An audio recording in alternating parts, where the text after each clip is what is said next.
Bem-vindos a mais uma aula. Agora iremos tratar sobre as portas das saídas de emergência. E quantas saídas de emergência são necessárias em uma edificação? A quantidade de saídas de emergência depende basicamente de dois requisitos: a largura total exigida em função das unidades de passagem exigidas, como já vimos o dimensionamento, admitindo-se apenas as larguras múltiplas de 55 centímetros. E o segundo requisito para definição da quantidade de saídas de emergência e edificação é a distância máxima a ser percorrida. Sendo assim, de acordo com esses dois elementos, com essas duas características, define-se a quantidade total de saídas de emergência. Se a largura total exigida, em função das OP exigidas, das unidades de passagem exigidas, e a distância máxima a ser percorrida for atendida com apenas uma saída de emergência, a edificação só poderá ter apenas uma saída de emergência. Entretanto, caso a largura total seja atendida em uma edificação térrea, mas a distância máxima a ser percorrida não seja atendida de alguns pontos da edificação, deve-se fazer outras saídas de emergência para que a distância máxima seja atendida, a distância máxima a ser percorrida seja atendida. Ou então criar locais de relativa segurança dentro da edificação para que essa distância seja atendida. Além disso, no caso específico de ocupações do grupo F com capacidade acima de 300 pessoas, é obrigatório, no mínimo, duas saídas. São obrigatórias, no mínimo, duas saídas. Então, ocupações do grupo F, locais de reunião de público, com capacidade acima de 300 pessoas, são necessárias duas saídas. E o sentido de abertura das portas de emergência, tanto as portas localizadas nos acessos da saída de emergência, como as portas dos compartimentos que se comunicam com os acessos das saídas de emergência, que se comunicam com os corredores das saídas de emergência, todas devem possuir o sentido de abertura no sentido do trânsito de saída. A abertura deve ocorrer no sentido da saída, no sentido do fluxo de saída. A lógica é simples. Caso a abertura ocorresse para o lado contrário, para dentro da edificação, a população que estivesse saindo da edificação por ocasião de uma emergência e acabasse se aglomerando em frente à porta, e essa aglomeração crescesse cada vez mais e não fosse possível haver organização para que as pessoas saiam, voltem para abrir a porta não abriria. Sendo assim, a porta abrindo para fora, a porta, quando for exercida a pressão nela, ela irá abrir, até porque é requisito que as portas, no sentido do trânsito de saída, possam estar fechadas, mas nunca destrancadas.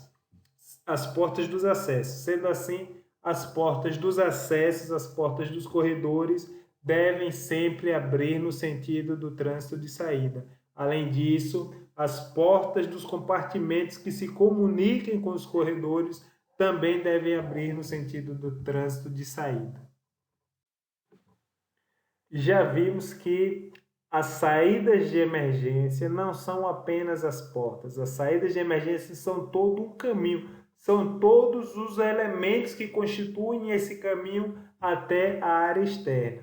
Então, a saída de emergência deve ter largura calculada conforme o dimensionamento das unidades de passagem, e a unidade de passagem equivale a 55 centímetros. Entretanto, especificamente para as portas, nós temos algumas disposições especiais. E essas disposições são: a porta, quando for necessária apenas uma unidade de passagem, a porta pode ter até 80 centímetros.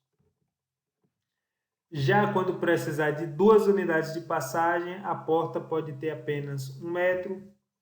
Quando precisar de 1,5 metro, quando precisar de 3 unidades de passagem, a porta pode medir 1,5 metro. E quando precisar de 4 unidades de passagem, a porta pode medir 2 metros. Então, de certa forma, os valores da unidade de passagem são específicos quando estamos nos referindo precisamente à largura das portas.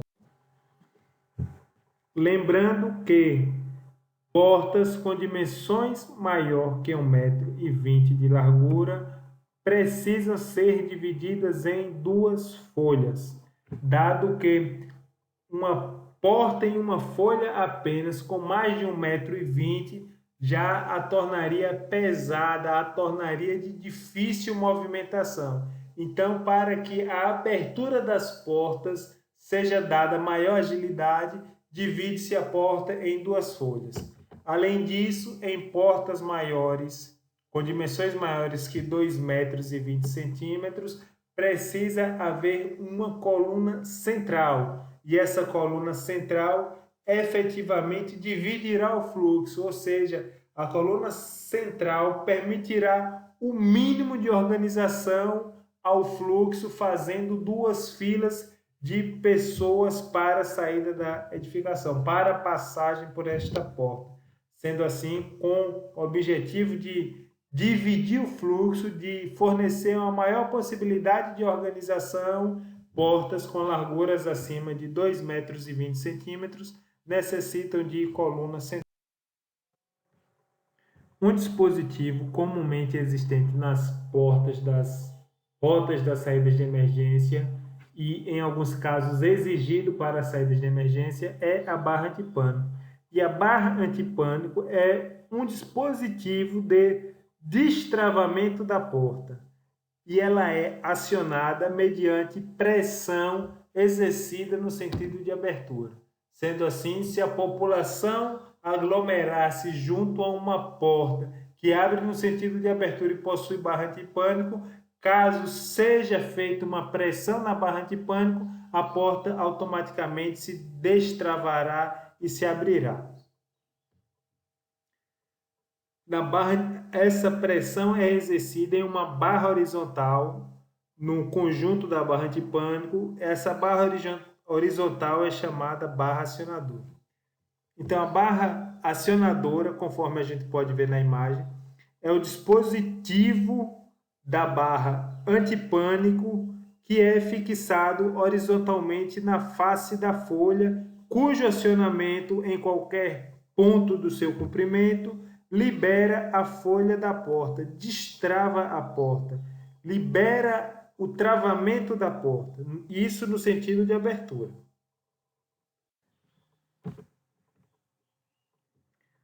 Para as ocupações do grupo de ocupação F, locais de reunião de público, com capacidade total acima de 100 pessoas, a instalação da barra antipânico será obrigatória na porta das salas e também nas portas das rotas de saída, claro.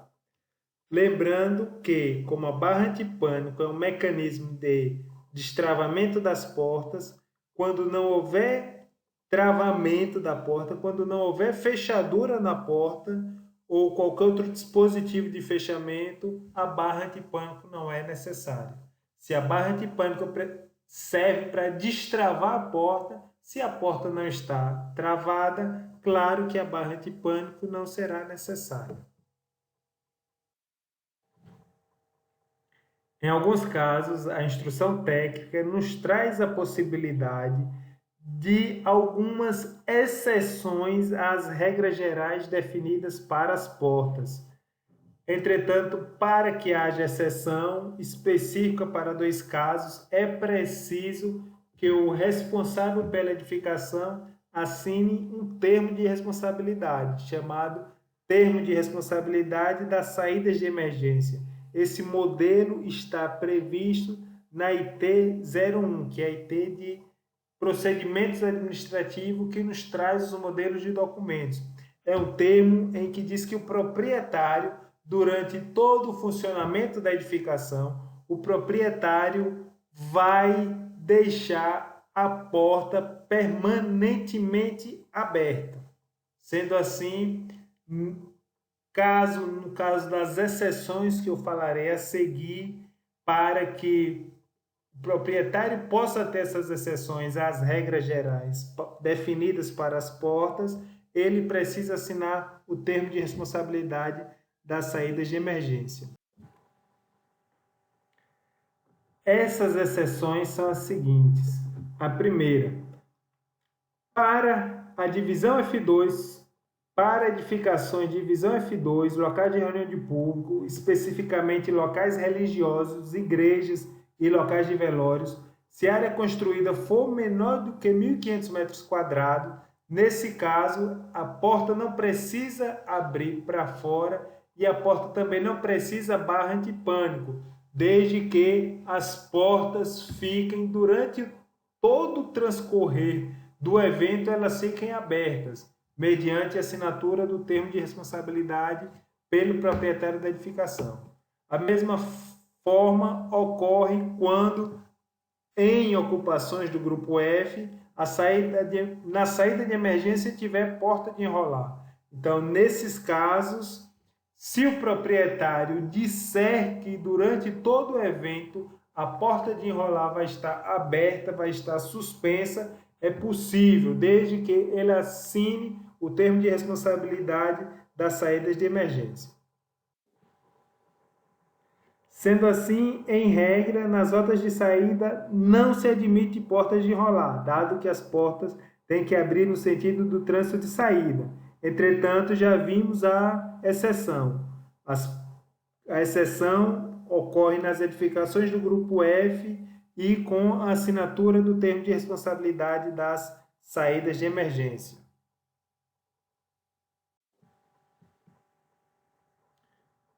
Grupo F, segurança patrimonial, termo de responsabilidade, que acabamos de falar.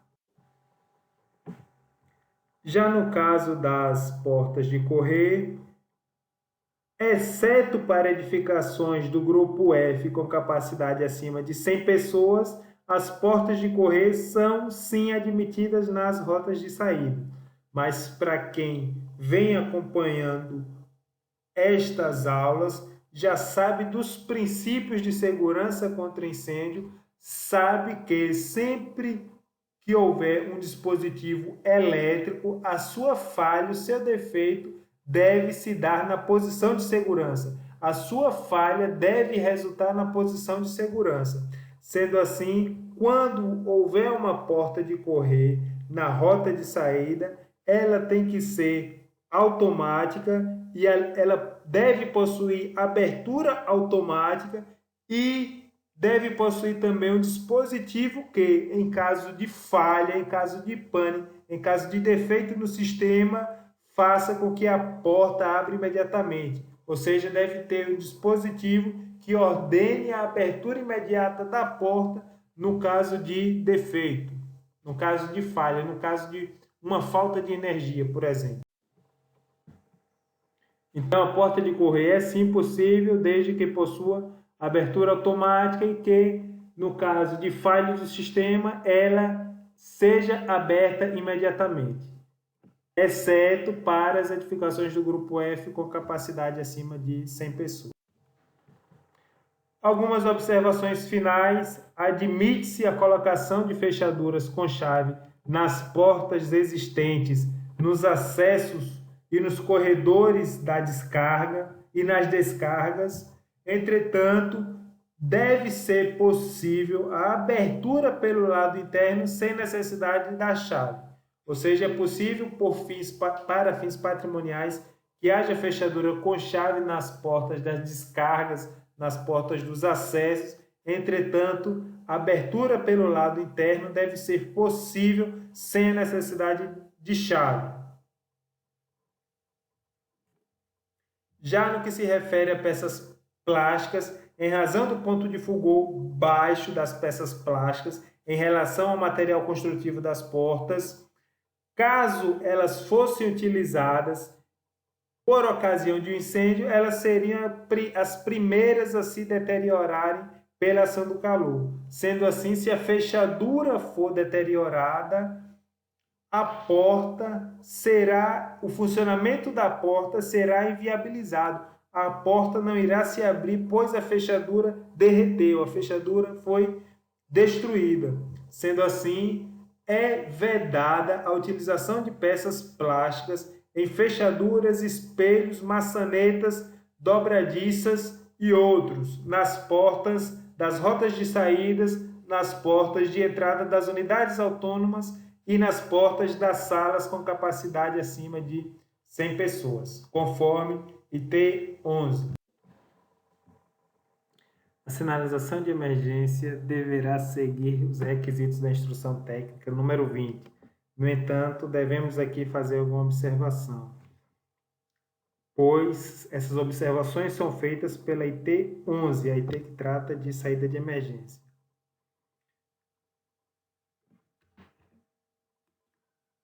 Sendo assim, nas edificações do grupo F, exceto F4 e F9, ou seja, F1, F2, F3, F5, F6, F7, F8 e F10, deverá haver na entrada, em local visível, placa como esta da figura, indicativa da capacidade populacional máxima, ou seja, deve haver uma placa da lotação máxima para aquele local, conforme projeto aprovado. Especificamente nas ocupações F6 e F7, observem, isso aqui deve ser cobrado, isso aqui é um requisito imprescindível, especificamente nessas ocupações F6 e F7, com capacidade superior a 500 pessoas. F6 são clubes sociais e de diversão e F7 são aquelas ocupações provisórias.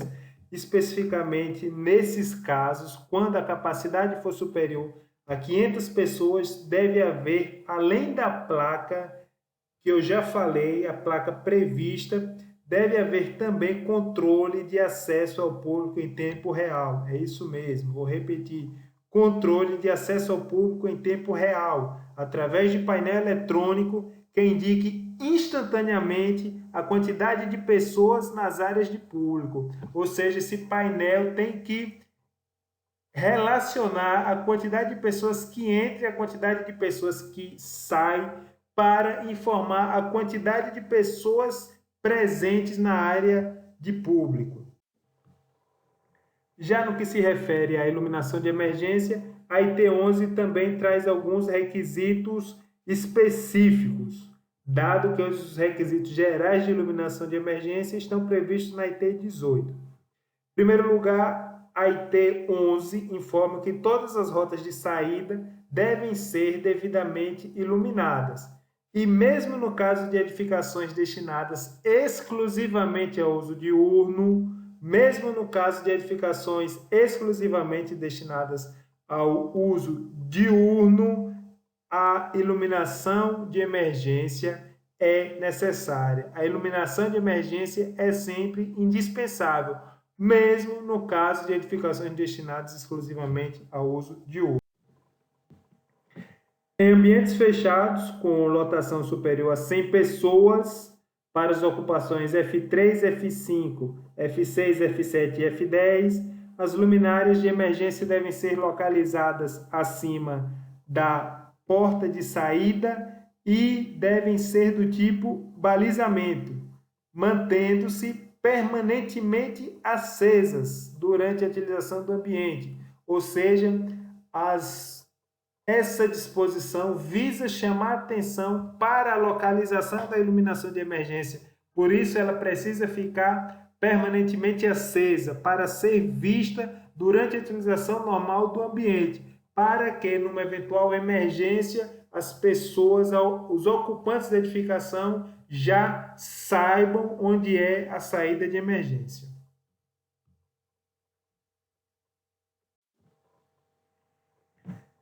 Recapitulando os objetivos da aula, ao final da aula o participante deverá compreender as saídas de emergência e seus componentes, entender as características das portas da saída de emergência. Já vimos o que é a saída de emergência e suas características e seus componentes, exceto as escadas. Haverá aula específica para as escadas. Já entendemos as características das portas de saída de emergência. Entendemos também a distância máxima a ser percorrida. Foi passado o exercício de dimensionamento. Façam para que nós possamos discutir e aprender com ele. E acredito que a essa altura já fomos capazes de desenvolver atitudes para reconhecer a importância do sistema de saída de emergência. Estas são as referências. Finalizando mais uma parte da aula, lembrem-se sempre, as vidas são salvas na fase do projeto de segurança contra incêndio. Um projeto mal feito, um projeto mal analisado é capaz de ceifar vidas. Por outro lado, um projeto bem feito, um projeto bem analisado é capaz de preservar vidas e patrimônio e assim fazer jus ao nosso lema, o lema do Corpo de Bombeiros: vidas alheias, riqueza salvar. Até a próxima.